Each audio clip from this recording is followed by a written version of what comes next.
People who watch YouTube, welcome back. Hello, and thanks for checking out our channel.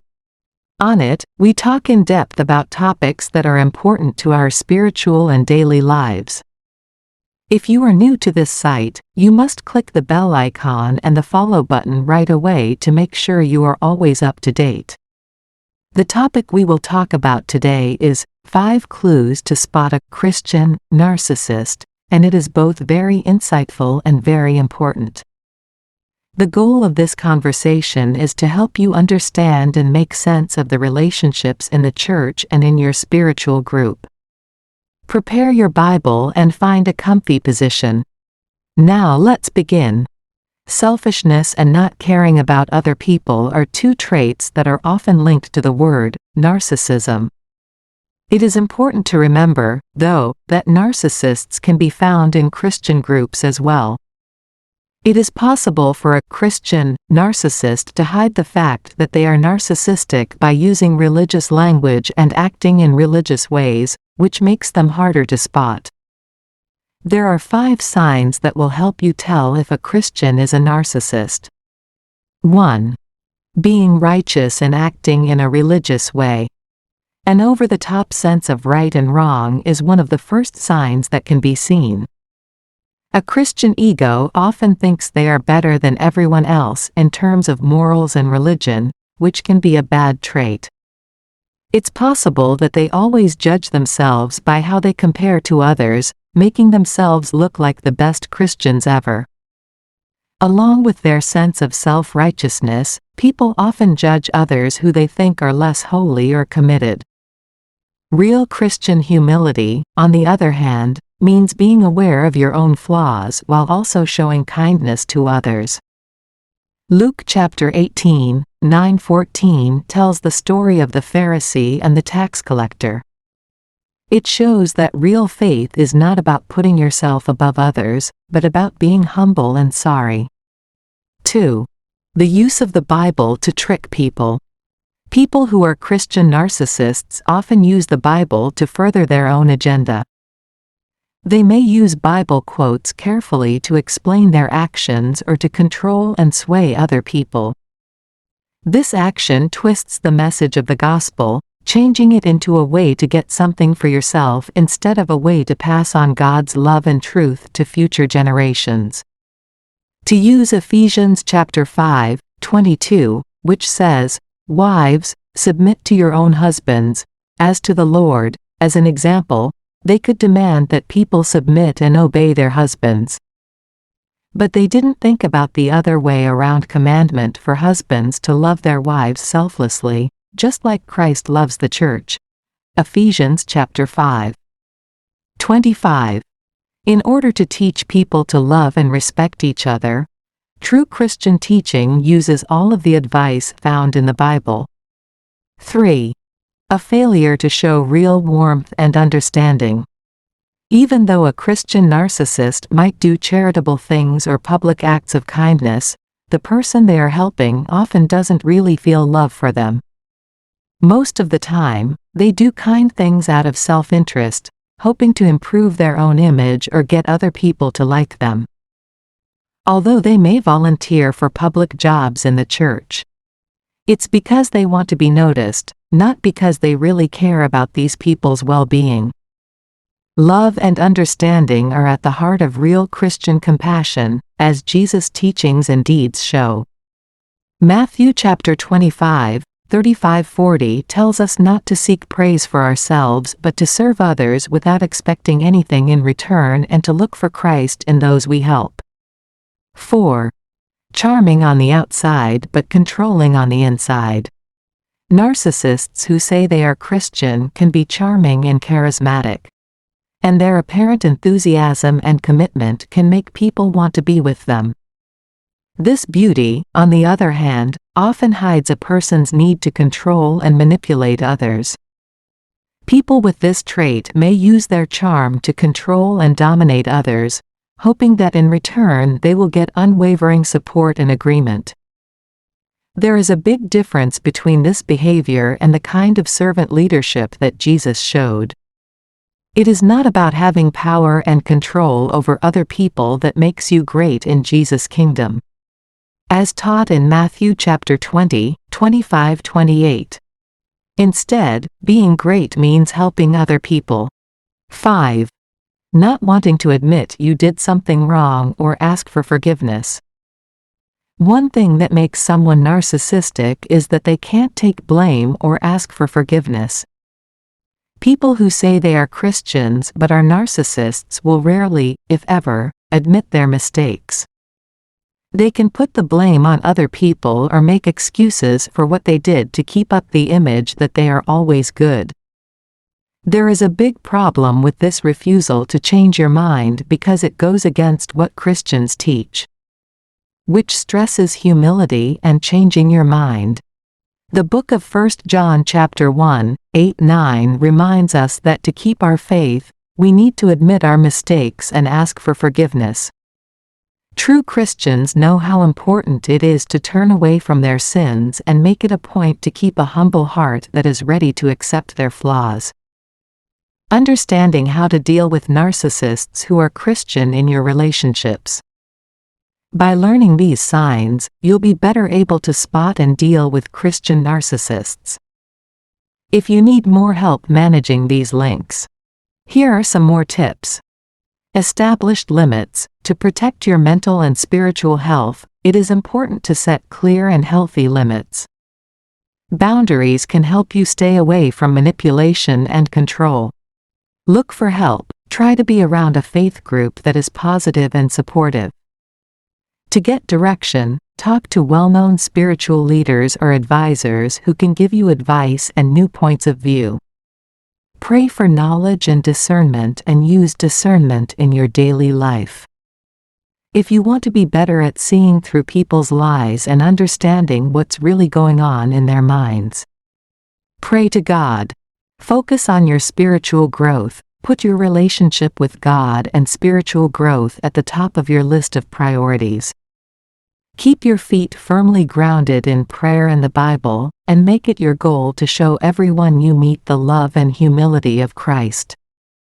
Grace, not enablement. It's important to accept and show grace to others, but it's also important not to allow bad behavior to continue.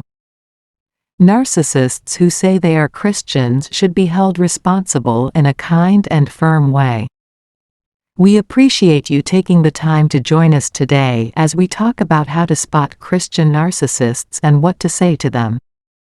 We hope that these ideas will help you find your way through your religious journey with knowledge and grace. Thanks very much for watching this video. Please give it a thumbs up and share it with anyone who might find the information provided useful. Please click the bell icon and subscribe to our station if you want to see more videos like this. Happy waiting for the next time. May you continue to be blessed and learn more about God in everything you do. In my video content, I frequently discuss the futility of seeking revenge on narcissists. I emphasize the importance of rebuilding oneself and moving forward rather than harboring resentments. It's important to realize that you cannot inflict the same level of pain on a narcissist as they have on you, making victory in such battles nearly impossible. Nonetheless, while narcissists may not show it outwardly, certain actions can indeed hurt them. This piece will explore some of these significant impacts. Greetings, everyone, and welcome back to our program. For those joining us for the first time to learn about narcissistic abuse, we encourage you to subscribe. Feel free to ask any questions anonymously during our discussions. Let's dive right in. One of the most effective ways to emotionally wound a narcissist is by ignoring them. Being ignored is challenging for anyone, but for a narcissist, who thrives on your attention, energy, and approval, it's like cutting off their life source. They despise how this makes them feel. Initially, they viewed you as a loyal partner who would never leave, making your indifference a severe blow to their self-esteem. Your lack of interest forces them to work harder to gain your attention or seek validation elsewhere, which they find frustrating. Narcissists prefer you to be weak and easily controlled. Ignoring them significantly impacts their self-esteem, as they are deeply disturbed by the idea of you cutting ties with them or ignoring them permanently. It diminishes their inflated ego. By taking control and refusing to let their negative influence affect you, you assert your victory. Their loss of your support greatly unsettles them. Even though it may be in their nature to move on, the complete severance of contact leaves a lasting impression. And now for another important point, let's talk about the narc injury, which is a big blow to narcissists' self-esteem. This narcissistic injury can happen when you hold the narcissist responsible, set limits, or criticize them, which can cause a lot of emotional pain. It doesn't matter if the feedback is professional and helpful or hurtful and embarrassing. It still hurts. It's the same as poking a hole in their bloated sense of self-importance. It's important to remember that, unlike us, narcissists have a very skewed view of reality. This skewed version of truth is their safe place. So, when you question this fake story, they have to face themselves, even if only for a short time. They are hurting from this fight because they hate themselves inside. They strongly deny that they did anything wrong. In an earlier video, I talked about how I hurt the narcissist deliberately by accident. In the same way, other people have talked about how they have purposely or accidentally caused similar injuries. These kinds of things always hurt the narcissist's pride and have a lasting effect. So, survivors who accidentally cause narc injuries are less likely to be manipulated in the future, or at the very least, the narcissist will have to try much longer to manipulate them again. They will carefully think about what they can do before trying to get in touch with you again. Finally, I want to say that rejection causes narcissists a lot of long-term pain. You have power over the narcissist because you chose to end the connection and walk away. Narcissists like to be in charge, so they'd rather end the relationship than let it happen. They carefully set up a new support system so that they can end the relationship on their own terms. If they leave, it will be easy for them to make up a story that makes them look like the victim and get help and sympathy. This makes it easier for them to start a more effective campaign to spread lies about you. As a way to feel better, they might say things like, "I had no choice but to leave, they were dishonest and unfaithful," and more.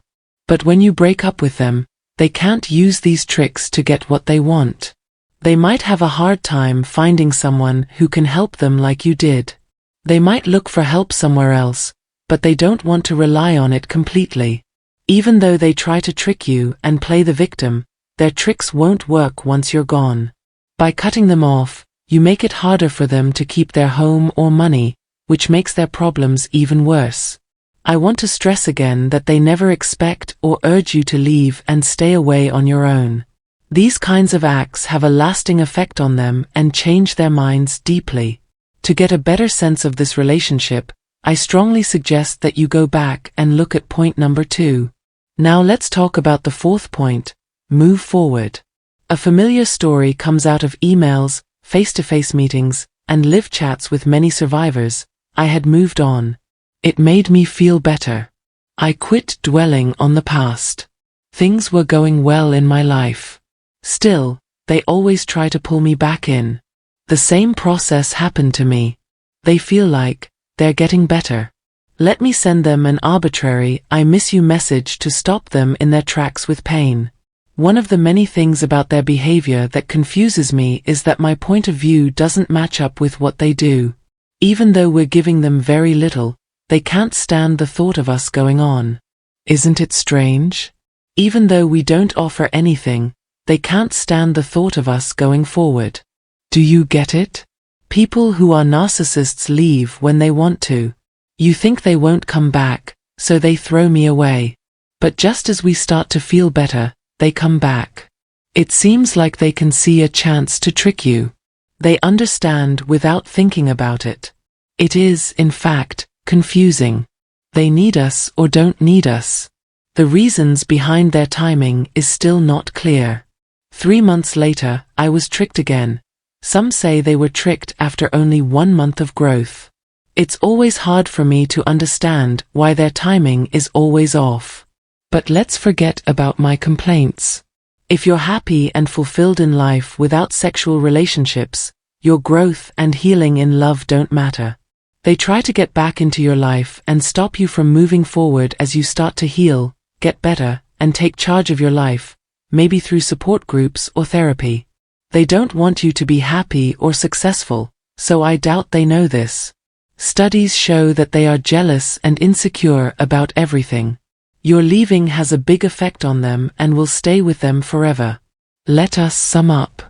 There are a lot of narcissists who won't admit that their acts hurt them because it would hurt their pride. They will try to keep up a front of toughness or indifference. Narcissists may feel bad when you do these things, but they will probably find approval and pleasure somewhere else in their never-ending search for perfection. It happens over and over again. You shouldn't think that any of these actions will magically change a narcissist or make them continuously chase you. While they may think about these things for a short time and feel uneasy, they will eventually move on and stop following. It's going to happen. When dealing with a narcissist, the best thing to do is to step away and focus on your own health and healing. Not because they want to get even, but because they know that some acts can make them feel uncomfortable, and that feeling might last for a long time, even if they never tell anyone. They won't be able to keep after you forever. Many of these problems are solved by putting your own needs first and making changes to make your life better. This method works well because it lets you reach several goals with just one move. Narcissists are always afraid of being forgotten, which is the fifth thing that stays with them. To keep their feelings up, narcissists need praise and attention. Even writing this, just thinking about them makes me tired. When people forget about them, it hurts their pride even more. It becomes clear to them that they are not as necessary as they think they are. The world does not spin around them as they believe it does. Realizing this might make them want to take back control.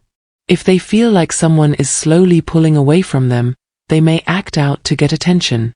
Don't let these people bother you for a long time. I know this for sure because I've seen them go to great lengths.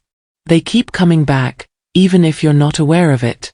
Some of them stay for a long time. Another thing that hurts a narcissist a lot is when you move on with someone else. This could be put in the category of moving on, but I wanted to make it stand out to show how important it was. You can move on with your life without them, whether you find a new partner or choose to be alone. They hate both situations, but seeing you with someone else is much worse because it makes them feel like we do when we see our friends get together with someone new. They look at their situation the same way we do. They get jealous and start to wonder things like, what makes this new person so special? What's going on here? In this case, a narcissist might try to get back in charge by trying to get your attention off of your new relationship and onto them again. And, like us, they think about a lot of the same things we do. They feel self-loathing similar to how we might feel when we see you move on with someone else and find happiness and growth in your life. They have a hard time letting go of this. Now let's jump into the comments and spill some tea. Tell me what you think makes a narcissist really angry. Let's talk about times when you hurt their ego or made them feel selfish, whether you meant to or not. Speaking of spilling the tea, it means to share juicy rumors or secret information, or to dish the dirt. Feel free to share your thoughts in the comments, whether they are true or false. Also, don't worry about the swearing now and then. Let your thoughts run wild. I think it's funny, so I don't delete those comments very often. So, feel free to say what you want. Also, if you liked the movie, please give it a thumbs up. It helps me a lot. Also, if you haven't already, click the subscribe button and tell other people about the movie. Survivor, have a great day, and don't forget to put yourself first.